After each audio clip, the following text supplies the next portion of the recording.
مسجد میں اے سی والے حال میں جگہ مل جائے تو بندہ بڑا سکھی رہتا ہے، اور صبح جائے بینک اور پہلی لائن میں موقع مل جائے تو بندہ بڑا سکھی رہتا ہے کہ میرا جاتے ہی کام ہو گیا۔ او خدا کے بندے، قبر بندے کی قبر، مکان اچھی سوسائٹی میں اچھا خستہ اور سستا مل جائے تو بندہ کہتا ہے کہ سودا بڑا واردہ لب گیا، بھائی بڑا کمال ہو گیا، مزہ نہیں آ گیا۔ قبر 70 گز لمبی اور 70 گز چوڑی، اور یہ ترمذی شریف پڑھ رہا ہوں، بڑی مزیدار حدیث۔ نبی پاک صلی اللہ علیہ وسلم فرمانے لگے پھر اس کی قبر کو نور سے بھر دیا جائے گا۔ حضور کو پہچان گیا نا، قبر نور سے بھر دی گئی، اور جب 70 گز لمبی کر دی گئی تو بڑے پیارے لفظ ہیں حدیث کے۔ حضور فرماتے ہیں وہ بندہ پھر فرشتوں سے ایک بات کہے گا، عربی میں بھی ہے، اردو میں بھی ہے، پر میرا دل کرتا ہے پنجابی میں بتاؤں۔ وہ نا فرشتوں سے وہ بندہ کہتا ہے جب قبر ہو گئی نا 70 گز لمبی 70 گز چوڑی اور نور سے بھر گئی، قربان جائیں، حضور فرماتے ہیں وہ مردہ، وہ جو قبر میں پہنچا ہے، جب اس کی قبر کو یہ شان ملتی ہے تو فرشتوں سے پتہ کیا کہتا ہے؟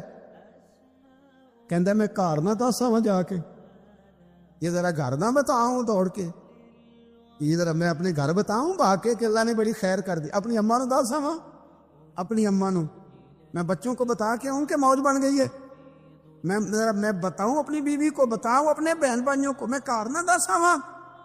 قربان جائیں، میرے رسول کریم علیہ السلام فرماتے ہیں فرشتے اس سے کہتے ہیں نہیں تو کسی کو نہ بتا، نم کا نومت العروس، تو اس طرح سو جا جس طرح پہلی رات کی دلہن سویا کرتی، وہ بڑے چاؤں میں سوتی ہے، وہ بڑے پریم میں سوتی ہے، نئی زندگی کا آغاز ہوتا ہے تو سوتی ہے، اور فرشتے کہتے ہیں اب تجھے وہی آ کے جگائے گا جو تیرے اہل میں تجھے سب سے زیادہ محبوب ہوگا، جو تجھے سب سے زیادہ محبوب ہوگا۔ میرا تو ایمان ہے کہ ہمیں تو قبر سے آ کے جگائیں گے بھی مدینے والے رسول، سینگ آؤ غلاموں چلے، آؤ غلاموں۔ اور وہ کشمیر کے رومی وقت نے میاں صاحب نے کہا تھا بعد مرن دے قبر میری تے میرے اپیرا جے کر پامے تیرا۔ آپ حسن دیکھیں کلام کا اور انداز دیکھیں، بعد مرن دے قبر میری تے میرے اپیرا جے کر پامے تیرا، تے قبر دے وچوں ہڈیاں اٹھ کے مجرا کر سن تیرا۔ تو ایک دفعہ آ تو صحیح، میں لوگوں کو وجد کر کے دکھاؤں گا، دیکھو نا وہ آج آئے ہیں، وہ آئے ہیں میرے مزار پہ، آج دیکھو ذرا رنگ تو دیکھو کس طرح نرالا اور انوکھا ہو گیا، وہ خود آئے ہیں۔ مومن کی قبر جنت کا باغ بنے گی، اسے نوازا جائے گا، اسے دیا جائے گا، اسے عطا کیا جائے گا، اسے کہا جائے گا تو سو جا، تو نیند پوری کر، نیند پوری کر۔ اللہ کے محبوب نے نا ہمیں عقیدہ دیا ہے، حضور نے ہمیں بتایا کہ اللہ وحدہ لا شریک ہے، نبی پاک نے ہمیں بتایا ہے کہ میں اللہ کا آخری رسول ہوں، رسولوں کا امام ہوں۔ نبی پاک علیہ السلام نے ہمیں بتایا ہے کہ گویا تم نے ڈرنا نہیں، موت وقت سے پہلے نہیں آئے گی، موت کا وقت مقرر ہے، یہ عقیدہ دیا ہمیں قرآن و حدیث نے۔ نبی پاک علیہ السلام نے ہمیں بتایا ہے کہ تمہارا رزق جو تمہارا مقدر ہے وہ تمہیں ملے گا۔ حضور نے یہ ہمیں عقائد دیے کہ اس مرنے کے بعد پھر ایک زندگی ہے، ہمیں اٹھنا ہے۔ یوم نحشر المتقین الی الرحمن وفدا، جب متقی اور پرہیزگار لوگوں کی شان یہ ہوگی کہ وہ رب کی بارگاہ میں مہمان بنا کر پیش کیے جائیں گے۔ تمہیں قبروں سے اٹھنا ہے، نکلنا ہے، اس کے بعد ایک زندگی ہے، کچھ فیصلے وہاں ہونے، حتمی اور حقیقی اور اصلی فیصلے وہاں ہونے۔ تو جب اس طرح کے نظریات لوگوں کے ہو جاتے ہیں نا، پھر لوگ کمزور نہیں رہتے، پھر ان میں خوف نہیں رہتا، پھر وہ سہمے ڈرے نہیں ہوتے، پھر وہ زندگی میں آگے جانے کے لیے کوئی چور رستہ اختیار نہیں کرتے۔ وہ پھر حلال حرام کی ہمیشہ تمیز کرتے، کیونکہ ان کو پتہ ہوتا ہے خالق مالک اللہ ہے، رازق اللہ ہے۔ انہیں پتہ ہوتا ہے کہ رزق ہماری چلاکیوں سے نہیں آنا، خدا کے فضل سے آنا ہے۔ پھر وہ کبھی بھی کوئی غلط راہ اختیار نہیں کرتے۔ نبی پاک نے عقائد دیے۔ حضور علیہ السلام کی تشریف آوری سے پہلے لوگوں کا عقیدہ ہی کوئی نہیں تھا۔ کوئی ہاتھ سے بنائے ہوئے مٹی کے بتوں کو پوجتا ہے، کوئی معاذ اللہ چاند سورج کی طرف دیکھتا ہے۔ اوہام پرستی، وہموں کا شکار ہونا۔ اور قرآن مجید ہمیں بتاتا ہے کہ وہ لوگ حج کر کے آتے تو اپنے گھروں کے دروازوں سے نہیں گزرتے تھے، پیچھوں سے چھلانگے لگا کے دیواریں پھلانگ کے آتے کہ ہم نیک ہو گئے ہیں، اور دروازے جو ہیں یہ پاک نہیں ہیں۔ وہ قربانیاں کرتے تو ان کا خون بیت اللہ کی دیواروں سے ملتے معاذ اللہ۔ سارے کپڑے اتار کے کعبۃ اللہ کا طواف کرتے۔ ان کے اندر وہم تھے، اوہام پرستی تھی، طرح طرح کی چیزیں ان کے دلوں میں آ گئی تھی۔ نبی پاک تشریف لائے تو کریم رسول داعیہ اللہ ہیں، حضور نے ان کے نظریات کو مضبوط کر دیا، حضور نے انہیں پختگی عطا کر دی، طاقتور کر دیا ان کے ذہن کو۔ یہ حدیث آپ سب نے یاد رکھنی ہے، ذہن میں بٹھانی ہے۔ حضرت عبداللہ ابن عباس رضی اللہ تعالیٰ عنہ بیان فرماتے ہیں کہ نبی کریم علیہ السلام نے مجھ سے فرمایا کہ عبداللہ، ساری دنیا مل کے تیرا کچھ بگاڑنا چاہے نہیں بگاڑ سکتی جب تک اللہ کی حکمت کا تقاضا نہ ہو۔ بلا وجہ ڈرنا، بلا وجہ سہ میں رہنا، بلا وجہ حالات کے سہمے ہوئے لوگوں کو بتا دو حالات بدل جاتے ہیں، ایک جیسے نہیں رہتے۔ ساری دنیا مل کے تیرا کچھ بگاڑنا چاہے تو بگاڑ سکتی نہیں جب تک اللہ کی حکمت کا تقاضا نہ ہو، مشیت الہی نہ ہو۔ اور فرمایا سارے دنیا دار مل کے بھی تیرا کوئی سنوارنا چاہے، سنوار نہیں سکتے جب تک اللہ کی رضا نہ ہو۔ خوف کس بات کا، وہم کس بات کا؟ ہمیں نہ کچھ لوگ وہم میں ڈالتے اور ہم بڑی جلدی وہم میں آ جاتے ہیں۔ یہ آپ چلے جائیں کسی بابا جی کے پاس جو تویز شویز نہیں دیتے، 9 بجے سے زور تک مردوں کا ٹائم ہے اور عصر سے مغرب تک بیویوں کا ٹائم ہے۔ بابا جی نے کوئی کب نہیں سوائے لوکاں نوں وہم ہی کرن دے۔ تینوں کسی نے کچھ کیتا ہے؟ جننے منڈیاں دا کام کرن نوں دل نہیں کردا انہاں سارے نوں جادو ہو گیا۔ آپ کا کام کرنے کو دل نہیں کر رہا، محنت کرنے کو دل نہیں کر رہا، آپ کو نظر لگ گئی؟ خدا کے بندو، مومن کی بڑی شان ہے، مومن کا بڑا مرتبہ ہے۔ مومن مضبوط اعصاب کا مالک ہوتا ہے۔ کمزور باتیں کرنا، وہ جی بلی میرا رستہ کاٹ گئی تھی، آج مجھ سے دودھ گر گیا تھا، مجھے پیچھے سے آواز نہ دینا، یہ مومن کا کام ہے۔ مسلمان ایسی باتیں کرتے ہیں، اور پھر 2-4 حادثات واقعات تو کسی کے ساتھ ہوئے ہی ہوتے ہیں، لوگ اس کو بنیاد بنا کے لوگوں کو کمزور کر دیتے ہیں۔ وہ پتہ ہے نا، آپ کو خواب آئی تھی تو خواب میں تو شیطان بندے کے ساتھ کھیل جاتا ہے، اس میں آپ ڈر گئے، آپ کو تو طاقتور ہونا چاہیے تھا۔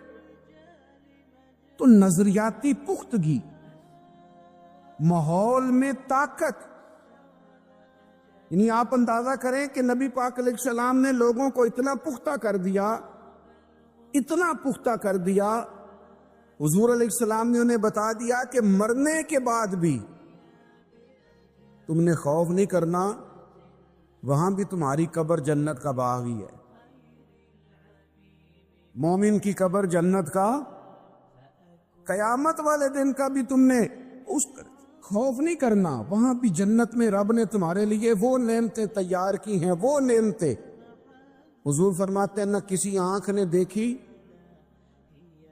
نہ کسی کان نے سنی، نہ تمہارے دل پر کبھی خیال ہی گزرا ہوگا، اللہ وہ نعمتیں تمہیں عطا فرمائے گا۔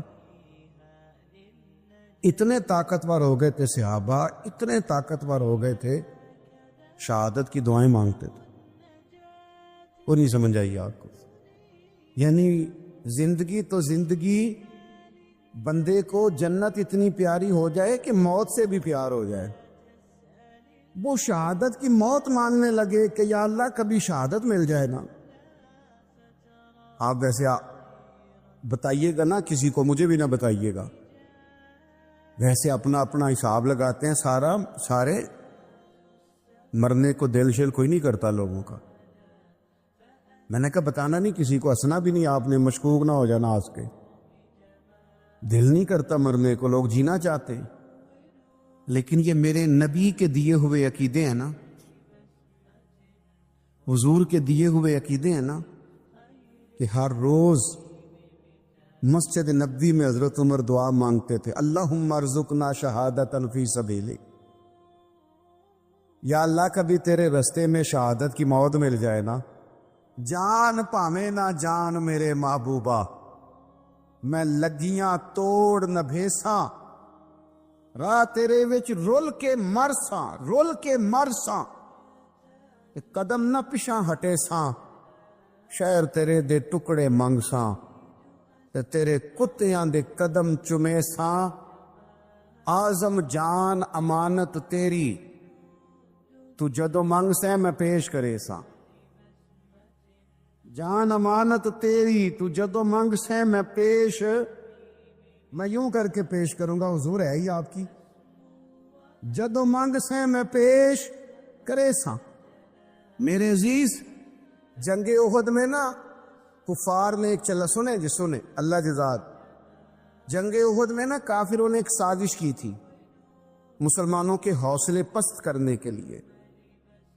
بعض لوگ ایسی خبریں پھیلاتے مایوسی کی، یہ ہمارے ملک میں بھی لوگ کام کرتے ہیں، ان کے پاس کبھی آپ بیٹھیں تو ایسا لگتا ہے کہ پرسوں تک کی حالات ہیں، اس کے بعد ختم ہو جائے گا سارا کچھ۔ انہوں کو چنگی خبر لبدے کدی نہیں، جب بھی آپ کو ملے گی خوفناک خبریں ملے گی۔ تو کچھ لوگ مایوسیاں پھیلاتے ہیں، ان کی عادت ہوتی ہے، وہ خیر کی بات نہیں کرتے۔ تو کافروں نے بھی ایک سازش رچی احد میں، انہوں نے خبر پھیلا دی کہ معاذ اللہ حضور کو تو شہید کر دیا گیا۔ اب غلاموں کے لیے یہ خبر بڑی تکلیف کا باعث تھی، جنہاں دے دل بر جانی وچھڑن، کون روے پھر تھوڑا، اس سب روگاں دا روگ محمد جس دا نام وچھوڑا۔ یہ مشکل ہوتا ہے، لوگ پریشان ہو گئے، طبیعتیں بے چین ہو گئی، بعض کے حوصلے پست ہونے لگے، حضور چلے گئے۔ لیکن نبی پاک نے نظریات دیے ہیں نا، عقیدے دیے ہیں نا، ان کی سوچیں دیکھو کیسی ہیں۔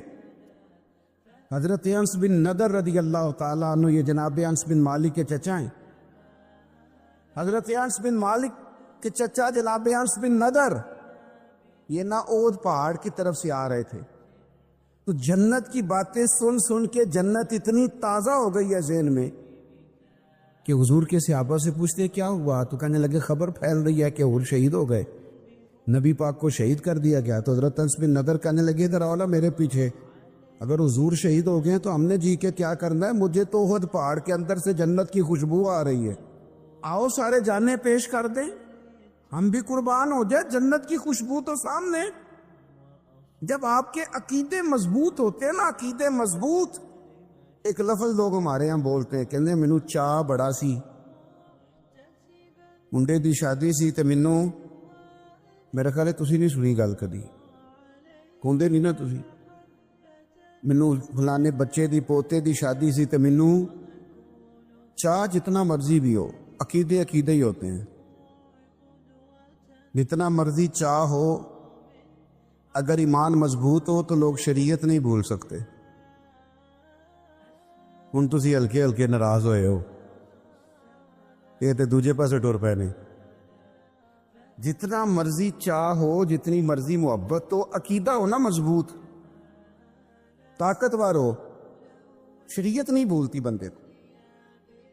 میں ویسے محفل میں آنے والے کو بھی دیندار سمجھتا ہوں، مسجد میں آنے والے کو بھی دیندار سمجھتا ہوں، عمرہ کرنے والے کو بھی میں دیندار سمجھتا ہوں، پر میری نظر میں اصل دیندار وہ ہے جس کے گھر میں شادی ہو تو پتہ چلتا ہے کتنا دیندار ہے۔